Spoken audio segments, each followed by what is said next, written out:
반갑습니다. 연출 맡은 하순민이라고 합니다. 반갑습니다. 네, 안녕하세요. 트랍스 역할을 맡은 김명기입니다. 감사합니다. 네, 집주인 남명렬입니다. 초론역의 강신구입니다. 쿤모의 김신기입니다. 필메서의 손성호입니다. 네, 그럼 지금부터 바로 질의응답 시작하도록 하겠습니다. 저는 사실 이 작품을 처음 접했을 때 원작 소설을 읽었을 때 이제 좀 말씀해 주신 것처럼 많은 것들이 떠올랐습니다. 현 시대의 어떤 법에 관련된 여러 이슈들이 있지 않습니까? 그게 사회든 정치든. 근데 이제 연극은 그런 이슈들 다룰 수도 있겠지만 인간을 담는 작업이기 때문에 가장 이제 디에바트가 법의 무력감을 얘기한 부분도 있겠지만 인간의 가장 기본적인 어떻게 보면 도덕, 양심에 대해서 얘기한다고 저는 생각을 합니다. 그래서 또 그렇게 많은 평론가들이 얘기를 하고 있고요, 이 소설을 통해서.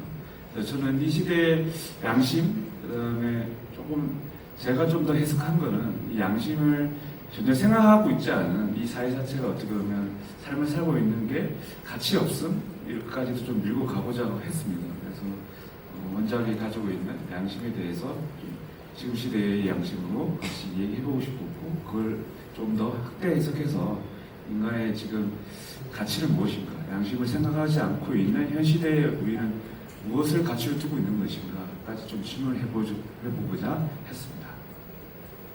예, 이 옆돌리는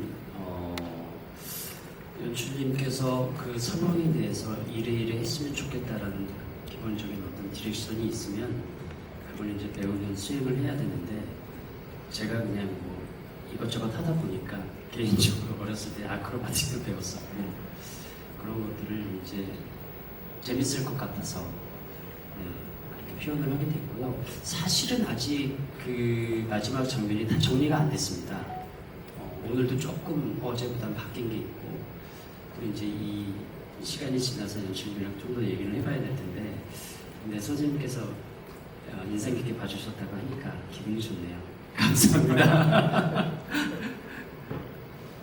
원작 같은 경우에는 그 한 남자가 시골에서 사고를 당해가지고 우연히 이제 하숙을 경하고 있는 집을 방문하게 되는데 사실 이 작품을 지금의 시대로 가져옴에 있어서 아까 말씀드렸듯이 인간의 양심에 대해서도 이제 얘기하는 부분이지만 형식적으로 봤을 때는 이제 제가 관객이라 한다면 이 트랍스가 이제 요즘 시대 같은 경우는 웬만한 이제 자기의 경제 능력들이 있는 상황에서 웬만한 누구의 실이 잔다는 것은 그렇게 쉽지 않은 일이잖아요. 그런데 이 공간이 되게 궁금해야 되고 호기심을 자극시켜야 된다고 저는 생각했었어요. 그래서 이제 특히나 이제 시모네의 피아노를 치고 있는 저 모습이 일종의 강대 같은 저 모습이 트랍스의 어떤 자극을 1차적으로 자극을 하고 2차적으로 이제 일단 집안에 들어오고 난 이후에는 이제 이런 법관들 그리고 이제 노시사들이 이런 옷을 입고 있다는 자체. 그러니까 한마디로 보면 이분들을 계속 부부점놀이를 하고 있는 와중에 어느 날 또 한 명의 피고가 우연히 섭외가 된 거죠.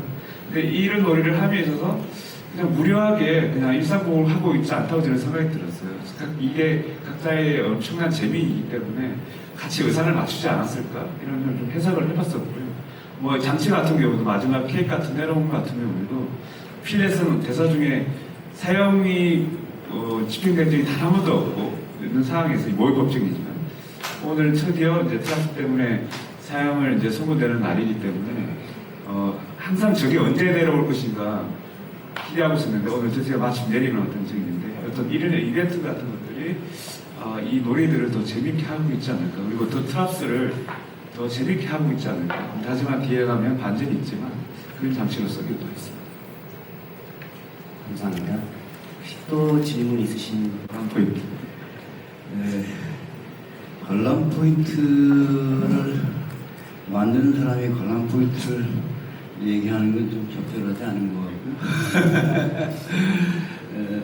우리는 우리 나름대로의 작품을 만들어내고 100명의 관객이 있다면 100가지 방법으로 연극을 즐겼으면 좋겠습니다. 물론 저희는 이 작품을 만들면서 트러스는 과연 왜 마지막에 극단적인 선택을 했을까? 그리고 결국은 놀이를 통해서 자기의 양심이 꺼렸던 것이 다 해소되고, 그래서 새로운 삶을 사는 희망을 가지는 그런 걸로 끝났는데, 나중엔 다른 선택을 한단 말이죠. 과연 그것이 무엇 때문일까에 대해서 많은 토론이 있었는데요.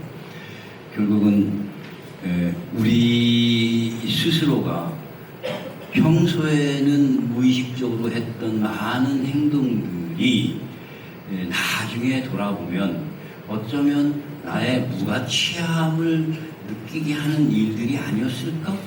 라는 걸 깨달았을 때, 그때 트러스는 어쩌면 한 인간들은 나의 삶의 무가치함을 더 크게 느끼지 않을까 하는 생각을 해봤습니다. 그런 결국 때문에 트러스는 그런 선택을 한 것 같은데요. 물론 기사에 그거 쓰면 반전이 없어지니까 문제가 되겠지만요.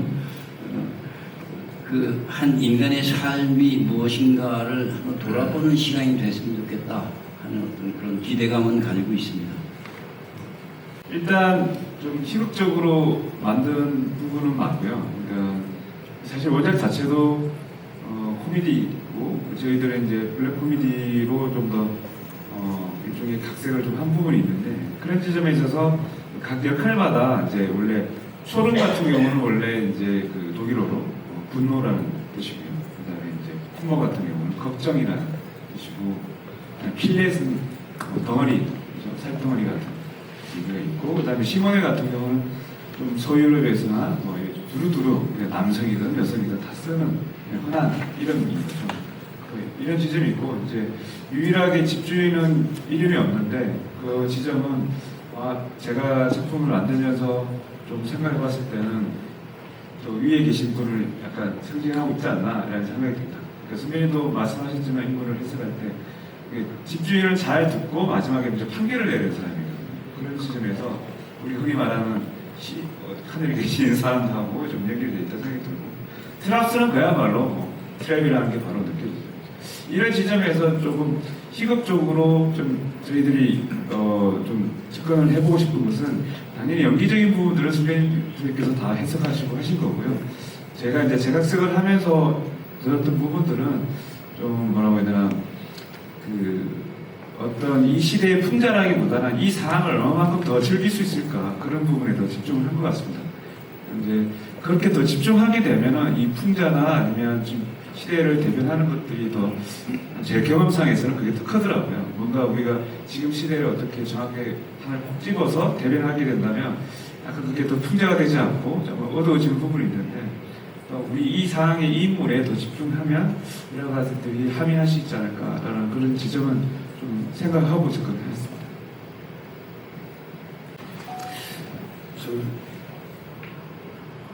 저는 그 초론이라는 이름의 그 분노라고 이 공연 연습 시작하면서 우리 브로셔라든지 프로그램 홍보를 하면서 그 밑에 가로 열고 분노 이렇게 돼 있더라고요. 그래서 이거 너무 한정적으로 이미지를 홍보하는 거 아닌가. 나는 그런 분노를 갖고 있는 사람이 아닌 것 같은데, 초론은. 그래서 이제 그런 얘기를 이제 연출하고도 얘기 좀 했었고요. 하지만 이제 초론이라는 이름이 독일어로 그들 문화 속에서 그런 어떤 의미가 담겨져 있다라고 그런 정보를 받게 돼가지고 그걸 한 것 같은데, 전혀 그 분노라는 거로 인물을 만들고자 하지는 않았습니다. 또 아까 좀 전 질문에서 좀 곁들여 말씀드리자면은, 저는 이 작품을 처음 시작하면서 지금 트랍스는 온 손님이고 트랍스가 오늘 없었다면은 저희들끼리 늘상 해오던 모의 재판을 가상의 누구를 두고, 가상이 아니죠. 현존하는 인물이 아니지만 집주인의 말에 의하면은 잔다르크라든지 드레피스라든지 이런 인물을 두고서 저희가 모의 재판을 했듯이, 오늘도 분명히 어떤 대상을 두고 모의 재판을 했었습니다.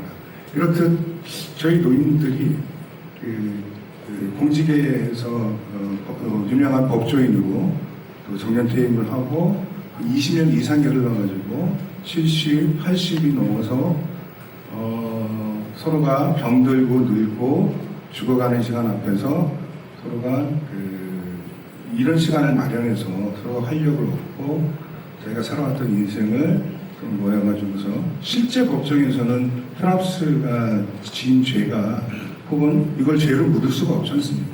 이 사람은 어떤 생각을 했을 수 있었고 자기 양심에 대한 부분이었기 때문에 하지만 이 법정에서는 이 실제 이 평생을 법조인으로 살았던 사람들이 했던 그 법조인으로 근무했을 때 그 잣대로서 이 판결을 내린 것이 아니라 그것만이 우리 인간들이 살아가는 어떤 기준이 될 수 없고 그보다 먼저 된 기준은 어떤 양심, 우리 어떤 그런 것들이 더 우월하고 혹은 또 가치가 있고 그런 것들을 되돌아봐야 된다. 이런 어떤 그 재판 노름이라고 보거든요. 근데 그런 재판 노름을 이 늙은 사람들이 모여가지고 시작을 하고 있었고 그 이유는 어떻게 보면은 저는 이 4명의 노인들의 그 인생의 막바지의 그 회환 같은 거, 물론 트랍스를 통해서 트랍스의 어떤 대상을 두고서 사형이라는 구형을 내리고 사형 판결을 내렸지만은 거기까지가 우리의 노름이고 그게 트랍스의 어떤 데미지를 주기 위해서 그런 그 판결을 내렸다라기보다 거기까지가 우리 노인들이 즐거움, 자기의 활력을 찾고 건강을 이겨내고 앞으로의 또 내일 어떻게 될지 모르는 인생 속에서 그날 하루의 만찬과 축제로서 그런 놀이를 하고 있는 이 늙은 4명의 사람들을 보면서 되게 그 연민 같은 걸 많이 느꼈었어요. 이 작품을 처음 대했을 때. 그래서 제 역할이 초론이지만은 뿐만 아니라 여기 이제 모든 배역들이 그런 그 연민과 그런 것들도 이 작품을 통해서 좀 전달을 하고 싶었고 그 작품 속에서도 그런 것을 담고 싶었고 했던 부분들이 있습니다.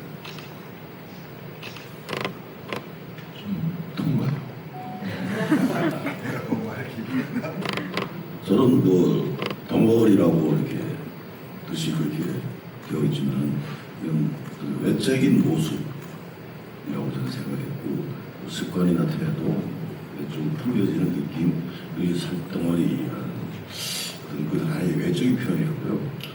내적으로 이 사람의 어떤 성격이랄까 그걸 구축하는 데 있어서 사실 모델이 됐던 인물이 사실 있어요. 실존 인물이었는데 독일에서 2차 세계대전 전후로 해서 실제 사형 집행관인 요한 라이히하트라는 사람이 있었대요. 실제로 그 사형 집행을 하면서 사형 집행 도구인 단두대나 올가미들을 연구 개발해서 죄인을 어떻게 하면 신속하게 죽일 수 있나 이것도까지 연구를 했고 그리고 나치 시절에 원래 이 사람이 사람 한 명당 수억을 받는데 나치 시절에는 월급까지 받았대요. 그래서 이 사람이 계속 그 사형 집행한 일을 하면서 돈을 또 엄청나게 벌었어요. 또 이분이 살아오면서 그 직업적인 어떤 생각 속에서 늘 죄수를 대하고 사형을 집행한 걸 봐야 되는데 어떤 마음가짐이었을까 라는 생각을 유추를 좀 많이 했었습니다. 연습하면서요. 그리고 또 유명한 말들이 있잖아요. 죄인이 죽기 전에 사형 집행할 때 하는 말이 나는 지금 죽지만 당신은 매일 사람을 죽이지 않느냐 이런 말들이 있는 걸로 알고 있는데 그런 말을 들었을 때 사형 집행관의 마음 자세나 어떤 느낌은 어땠을까 연습하는 과정 속에서 저는 그것을 생각을 늘 많이 했었습니다. 그런 어떤 추론이나 좀 추측이랄까 어떤 상상이랄까 그런 심리적인 것들에 대해서 많이 접근을 했던 것 같아요. 제가 필레스로서. 네, 감사합니다. 이제 작품을 읽었을 때 저는 개인적으로 이제 그 영화로 따진다면 그 스릴러를 되게 좋아하거든요. 스릴러를 되게 좋아하는데 이 작품 자체가 코미디이자 스릴러더라고요. 그래서 이제 단번에 읽고 너무 재밌어가지고 이제 하겠다고 말씀을 드렸고 그다음에 이제 재각색하는 과정에 이제 좀 포커스를 맞춘 것은 이걸 좀 뭐라고 해야 되나 예를 들자면 이런 것입니다. 그러니까 원작 소설에는 뭐 응접실에 있다가 그다음 어디 정원에 갔다가 어디 갔다가 이런 과정을 걸쳐요. 하룻밤에 벌어진 일이기 때문에. 근데 연극은 한 1시간에서 2시간 사이에 끝내야 되니까 이 공간 자체를 크다라는 어떻게 보면 다이닝 룸에서 이루어진다는 설정을 두고 좀 죄각속을 좀 이뤄냈고 단계를 펼쳐 나간다는 플롯이 좀 강한 여기 플롯이지만 어떤 크다란 상황 안에서 이 지점들이 좀 흘러가게끔 하는 지점을 좀 주고자 했었습니다. 그런 지점에서 좀 뭐라고 해야 되나 그런 어떤 속도감을 가졌을 때 관객들이 좀 더 이게 요즘의 감각으로 좀 빨리 더 들어올 수 있지 않을까 단계를 밟는 어떤 장소를 거쳐가는 것이 아니라 그래서 그런 식으로 좀 했고요. 두 번째 질문이 혹시 한 번만 말씀 다시 해주시겠어요? 아, 그리고 계속 식사하면서 네네. 하고 계시잖아요. 그리고 네. 처음부터 끝까지 이제 신문회가 서빙도 하고 네네. 식사도 굉장히 맛있는 메뉴들이신 것 같은데 그 원작에 있는 메뉴들인지도 궁금하고요. 네. 그리고 신문회가 계속 음악, 사운드 담당도 하고 계시는데 네. 그렇게 연출하신 의도가 있으신지. 네. 그 아까 말씀드렸지만 상황으로 이제 한번 진행을 하고자 했는데 그게 이제 시몬의 대사에 있다시피 항의이자 법정의를 떠들어고 있잖아요, 게르시트가. 그래서 그것을 좀 충분히 우리 이 공연을 보고 있는 이 관객들이 좀 그걸 같이 가기 위해서는 음향의 스피커로 넣는 음향보다는 라이브 연주가 이 만찬에 잘 어울리고 그다음에 이 법정하고도 되게 아이러니하잖아요. 법정에서는 피아노가 있을 수 없고 이 식사가 나올 수가 없는데 이런 상황을 한 번에 동시에 좀 즐기고자 했었습니다. 그렇기 때문에 이 식단 배우 중에서 먼저 빨리 했던 게 연주하시는 분이 어떤가 뭐라도 연주할 수 있는 분이었는데 성우 배우님이 피아노 연주를 하실 수 있더라고요. 그래가지고 너무나 감사하게도 좀 부탁을 드렸는데 그렇게 연락해가지고 하게 됐고요. 그래서 이제 그런 상황을 한 번에 재밌게 좀 연출해보고 싶었습니다. 죄송합니다. 세 번째 질문을 한 번 다시 말씀드립니다. 그리고 이 가운데 꽃으로 아주 피고석 만들어주셨는데 네네. 사실 추모의 의미처럼 보이기도 네. 하고 너무 아름다운 꽃이잖아요. 네. 그런 의도. 그거는 아까 이제 손정호 선배님께서 캐릭터 해석을 하면서 좀 아이디어를 같이 나누면서 또 주신 건데 어쨌든 그 아까 말했던 그 사형 집행관은 솔직히 말해서 돈을 벌기 위해서 그 직업을 선택한 것 뿐이죠. 나치에 이제 가입해가지고 그 일을 했지만 근데 그 사람이 꼭 했던 습관이 있답니다. 마지막에 이제 사형을 집행하기 전에 충분한 예의를 갖추면서 예의를 가지고 인사를 한답니다. 그 사람에게 그 무슨 죄가 됐든 간에 그런 지점에서 의미를 가지고 우리가 이제 사형 집행관이 필렛이 이 트랍스에게 단지 누구를 죽인다라는 의미라기보다는 어떻게 보면 새롭게 태어난다는 의미에서 그리고 또 이 죽음을 어떻게 보면 좀 성스럽게 생각한다는 의미에서 말씀하셨다시피 그런 의미를 두고자 꽃을 좀 활용하게 되었습니다. 저는 와인 매니아는 아니고요. 우리 연출님이 와인 매니아입니다. 사실 고민했어요. 그 샤도마고 그리고 뭐 샤도 피싱 롱드빌르 나오는데 과연 요즘 뭐 와인 매니아가 많이 늘긴 했지만 그 와인 이름만 듣고도 와인의 가치를 과연 관객이 알아듣는 관객이 몇 분이나 있을까 하는 걱정이 좀 들긴 했어요. 아마 저 같은 정도의 수준의 와인을 알고 있는 사람이 대부분일 거라고 생각하는데 그렇다면 그 차례대로 사건이 뭔가가 단서가 밝혀질 때마다 새로운 와인이 이렇게 나오게 되는데 그 와인을 바라보고 우리가 반응하는 크기에 따라서 아마 어쩌면 그 와인의 가치를 관객들도 느낄 수 있을 것이다 하는 그 어떤 나름대로의 계획이 있죠. 샤또 마고 같은 경우는 비싼 거는 한 병에 800만 원 정도. 그래서 좀 뭐 조금 쉽게 먹을 수 있는 것도 한 150만 원 정도 한다고 하더라고요. 그런 거 흔히 먹을 수 있는 와인이 아니잖아요. 그런데 샤또 마고를 얘기했을 때 과연 우와 할 수 있는 관객이 몇 명이나 될까요? 그렇게 많지 않을 거라고 보는데 아무튼 그 와인의 그 가치만큼 우리의 발견의 크기는 크다. 그리고 우리가 해치해야 될 단서가 분명한 단서들이 있다라는 생각을 가지고 저희는 만들었습니다. 관객들이 그 와인의 가치를 좀 알았으면 하는 바람이 있습니다. 옷이 너무 많이 털어졌네요. 됐네. 촬영하겠습니다. 일단 스틸 먼저 갈게요. 촬영하겠습니다. 연출선 조금만 보세요. 네. 촬영하겠습니다. 하나, 둘. 파이팅 한 번만 가실까요? 하나, 둘, 셋, 파이팅! 갑니다. 하나, 둘, 셋. 파이팅! 네, 2층 영상 좀 보시겠습니다.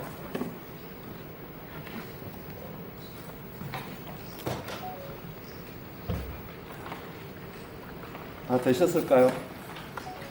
네, 고맙습니다. 감사합니다.